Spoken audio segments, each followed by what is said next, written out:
Nama saya Rizky Evan Marking dari kelas C dengan NIM 13 12 500 123. Pendahuluan tentang lahirnya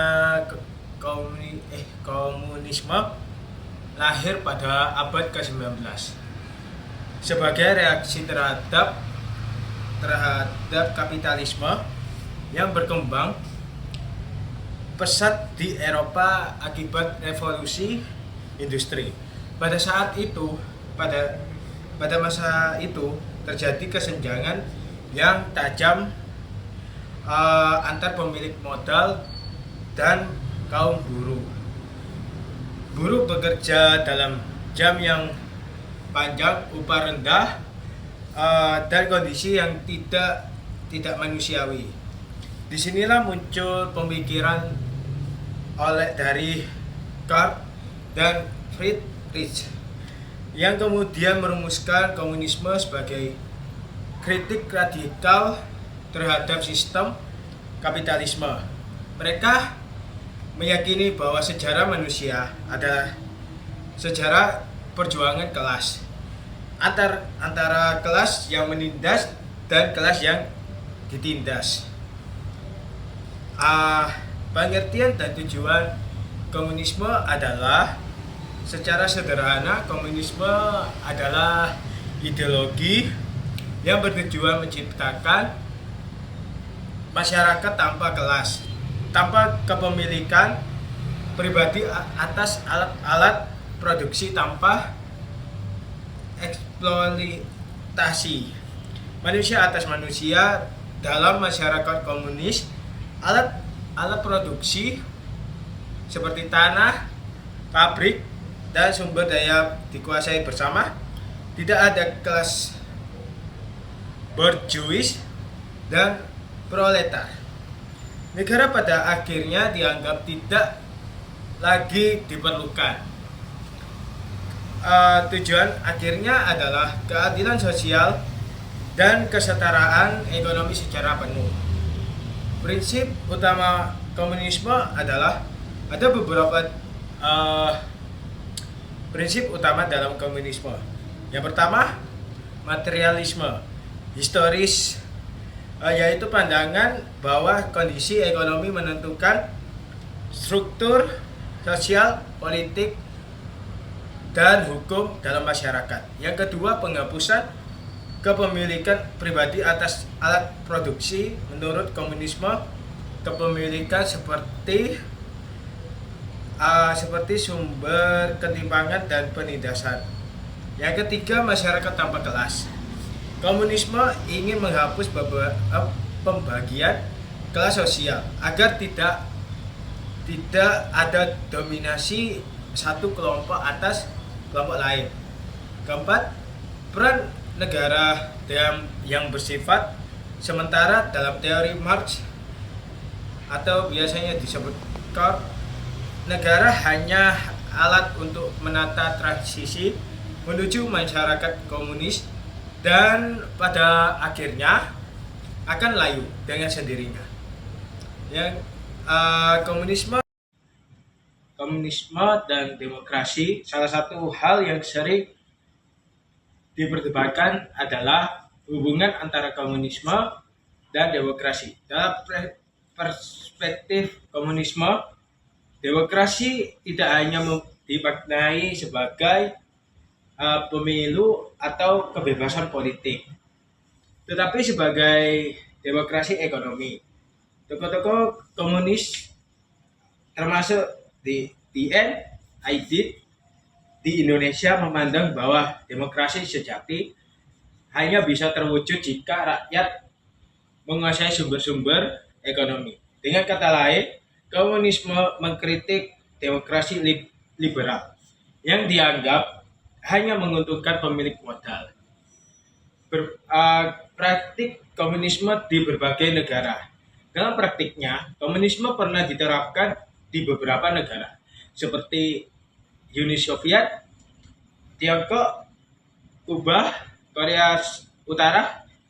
Namun pelaksanaannya sering berbeda dari teori awal. banyak negara komunis justru berkembang menjadi sistem partai tunggal, sentralisasi kekuasaan dan pembatasan kebebasan politik. Hal ini memunculkan kritik bahwa terdapat kesenjangan antara teori komunisme dan praktik kenegaraan. Sebagai penutup, komunisme adalah ideologi yang lahir dari keprihatinan terhadap ketidakadilan sosial dan ekonomi. Ia menawarkan cita-cita kesetaraan, namun dalam praktik sering menghadap tantangan serius. Sekian dari saya. Jika ada salah kata, mohon maaf. Terima kasih. Dalam ideologi komunisme, yang pertama, demokrasi merupakan konsep yang sering dipahami sebagai sistem pemerintahan yang menjunjung kedaulatan rakyat, kebebasan berpendapat, serta partisipasi warga negara dalam mengambil keputusan politik. Namun, makna demokrasi tidak tunggal dan sangat tergantung pada kerangka ideologi yang melandasinya. Dalam ideologi komunisme, demokrasi memiliki pengertian yang berbeda dari demokrasi liberal yang berkembang di negara-negara barat. Oleh karena itu, pentingnya untuk memahami bagaimana demokrasi dimaknai dalam ideologi komunisme tanpa harus menyetujui atau menganut ideologi tersebut, melainkan sebagai dari kajian ilmu politik dan sejarah pemikiran ideologi. Yang kedua ada demokrasi dalam perspektif ideologi komunisme. Dalam ideologi komunisme, demokrasi tidak dipahami semata-mata sebagai prosedur pemilu atau mekanisme pergantian kekuasaan. Demokrasi dipandang sebagai alat perjuangan kelas, yakni sarana bagi kelas pekerja dan rakyat tertindas untuk memperoleh kekuasaan politik. Komunisme mengkritik demokrasi liberal karena dianggap hanya memberikan kebebasan formal, sementara ketimpaan ekonomi dan penguasaan alat produksi tetap berada di tangan kelompok elit. Oleh karena itu, dalam pandangan komunisme, demokrasi harus bersifat substansif, yaitu benar-benar menjamin kekuasaan berada di tangan rakyat pekerja, bukan hanya secara hukum, tetapi juga secara ekonomi dan sosial. Kemudian, rakyat demokrasi. Kemudian, konsep dari demokrasi rakyat. Salah satu konsep kunci dalam ideologi komunisme adalah demokrasi rakyat. Konsep ini berbeda dari konsep demokrasi liberal yang menekankan persaingan partai dan kebebasan individu. Menurut Aidit, demokrasi rakyat berarti kekuasaan politik dijalankan atas kepentingan rakyat pekerja.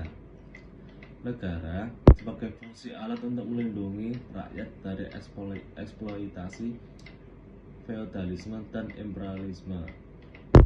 Partisipasi rakyat dilakukan melalui organisasi-organisasi massa seperti serikat buruh, organisasi tani, dan kelompok pemuda. Dalam kerangka ini, demokrasi tidak dilepaskan dari tujuan perjuangan politik tertentu. Artinya, demokrasi bukan tujuan akhir, melainkan sarana untuk mencapai perubahan sosial yang dianggap adil menurut ideologi komunisme. Namun, secara kritis dapat dicatat bahwa konsep demokrasi rakyat sering menempatkan kepentingan kolektif di atas kebebasan individu, sehingga membuka ruang perdebatan mengenai batasan hak asasi dan pluralisme politik. Kemudian ada beberapa dampak dari hal tersebut. Yang pertama, dampak sosial komunisme mendorong kesadaran kolektif dan solidaritas sosial, terutama di kalangan buruh dan kelompok yang tertindas. Namun, dalam praktiknya sering memicu konflik sosial karena meniadakan perbedaan kepentingan individu dan menekankan kelompok yang tidak sejalan dengan ideologi tersebut. Kedua, dampak politik ideologi komunisme berpengaruh pada munculnya politik yang menentang sistem kapitalisme dan kolonialisme. Di sisi lain, komunisme juga sering dikaitkan dengan praktik politik satu partai dan pembatasan opsi yang berdampak pada melemahnya prinsip demokrasi dan kebebasan politik. Dampak terhadap yang ketiga, dampak terhadap demokrasi. Walaupun mengusungnya konsep pemerataan dan keadilan sosial, komunisme dalam menerapkan kecenderungan mengabaikan mekanisme demokrasi pluralistik. Kekuasaan sering terpusat pada elit partai sehingga partisipasi politik menjadi masyarakat menjadi terbatas. Kemudian yang terakhir, dampak ekonomi komunisme menolak kepemilikan pribadi atas alat produksi dan mendorong sistem ekonomi kolektif. Dampaknya negara memiliki kontrol besar terhadap ekonomi yang dalam berbagai kasus menurunkan efisien inovasi dan produktivitas masyarakat. Halo semuanya, perkenalkan nama saya Fahri Kustoro dengan nomor NIM 131200141, kelas C, Fakultas Ilmu Hukum.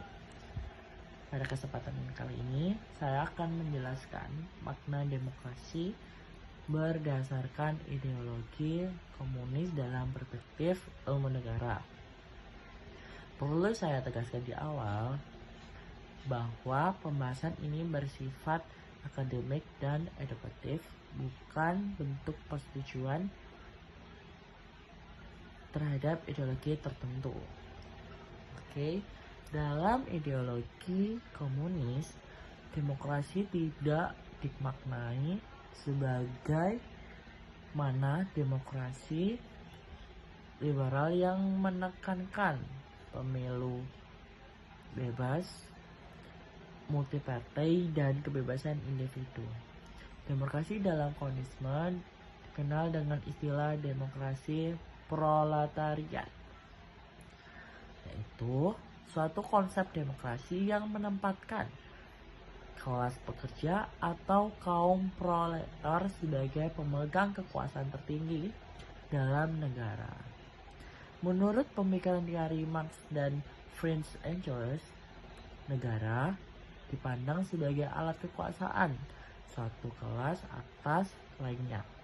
Oleh karena itu, dalam masyarakat komunis, negara seharusnya dikuasai oleh sistem penindasan dan kesenjangan kelas yang lahir dari kapitalisme.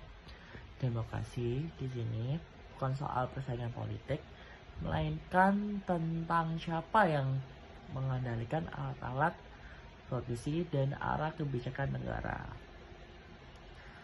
Dan dalam mempraktikannya, demokrasi berdasarkan ideologi komunis cenderung diwujudkan melalui sistem satu partai. Hal ini didasarkan pada anggapan bahwa pluralisme politik justru dapat menghambat tercapainya tujuan kolektif masyarakat. Negara kemudian bertindak aktif dalam mengatur kehidupan ekonomi, sosial, politik demi kepentingan bersama.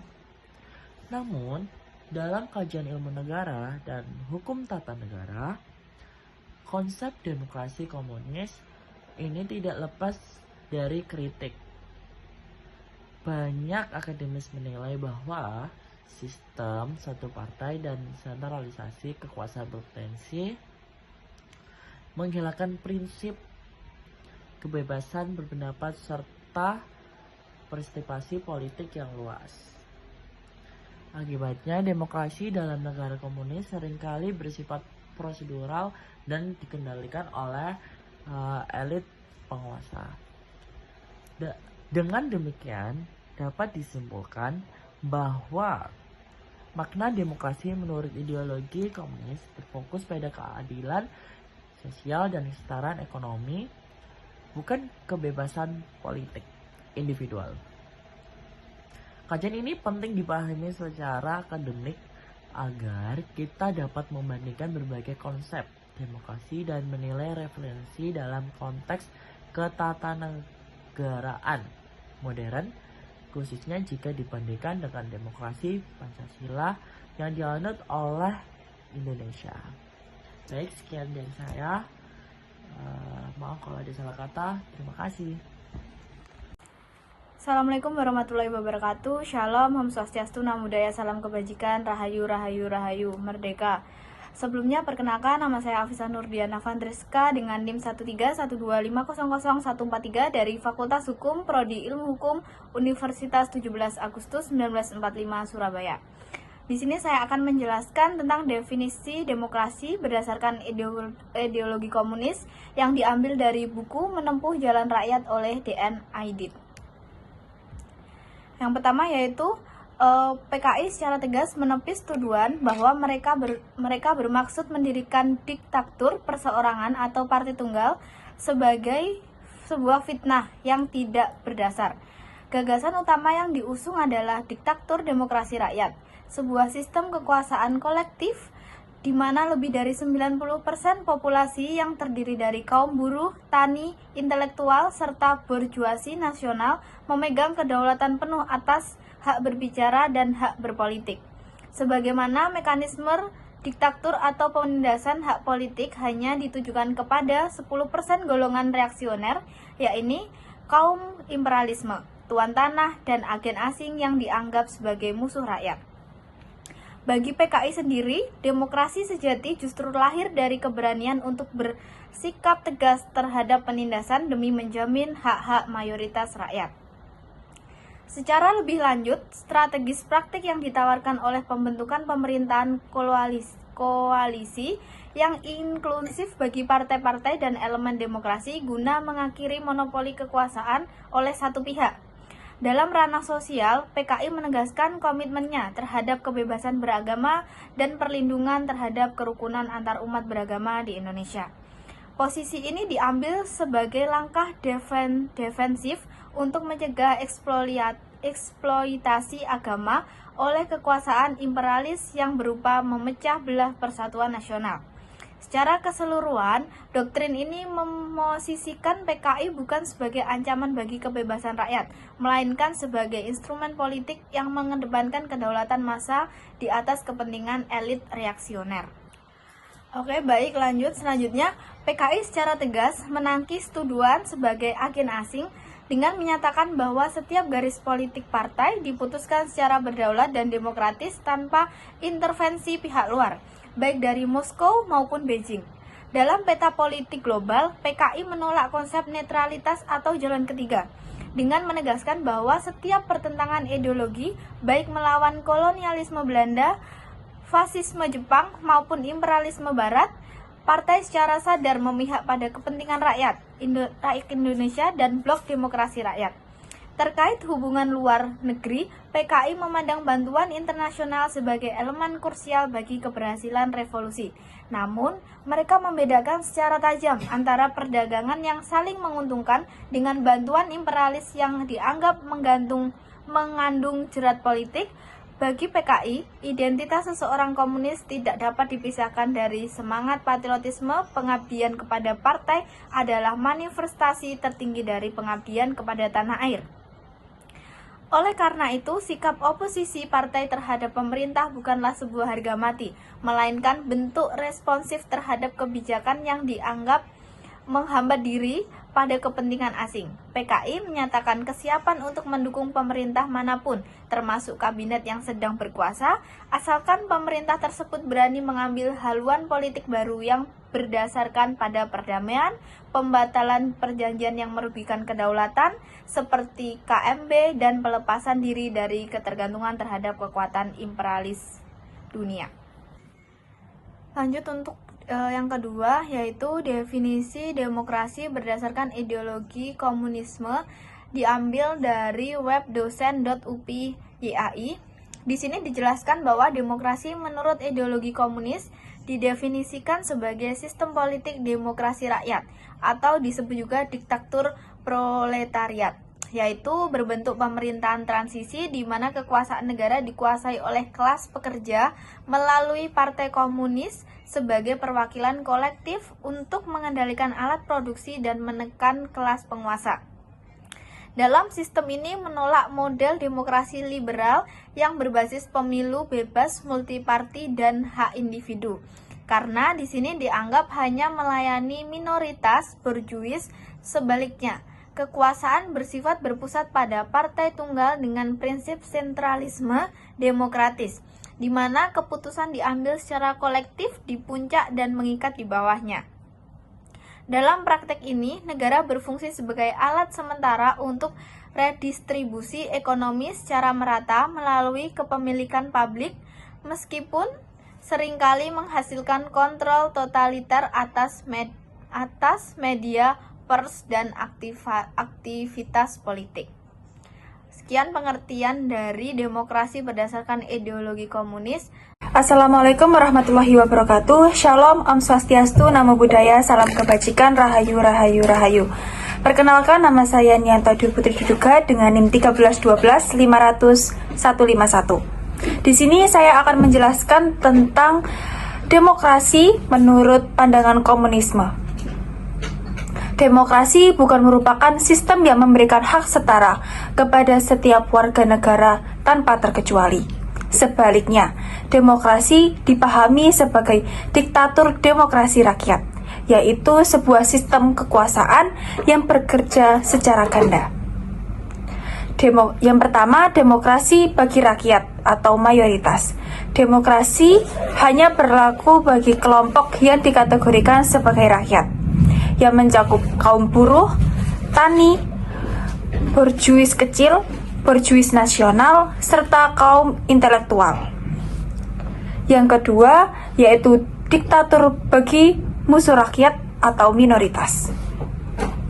Negara harus menjalankan diktatur atau penindasan mutlak terhadap kelompok reaksioner yang terdiri dari kaum imperialis, tuan tanah besar, dan agen asing. Bagi kelompok ini, hak-hak politik dan hak berbicara dicabut sepenuhnya. Dengan demikian, pengertian demokrasi dalam konteks ini adalah kedaulatan mayoritas rakyat untuk menindas minoritas yang dianggap eksploitatif. PKI menolak model diktatur perseorangan atau suatu partai, dan lebih menekankan pada kepemimpinan koalisasi golongan demokratis guna mengalahkan musuh politik melalui kekuasaan massa yang terorganisir. Pengertian itu tadi menurut buku Menempuh Jalan Rakyat oleh D.N. Aidit. Definisi lain dari jurnal UMS yang saya temukan, dalam ideologi komunis, demokrasi dipahami sebagai demokrasi rakyat yang mengutamakan kepentingan kolektif kelas proletar melalui diktatur proletariat, di mana hak individu dikorbankan demi komunal dan kepemilikan umum atas alat produksi. Konsep ini bertentangan dengan demokrasi liberal yang menekankan kebebasan individu, karena komunisme melihat demokrasi individualis sebagai ilusi yang dimanipulasi oleh kelas kapitalis. Sekian penjelasan dari saya. Wassalamualaikum warahmatullahi wabarakatuh.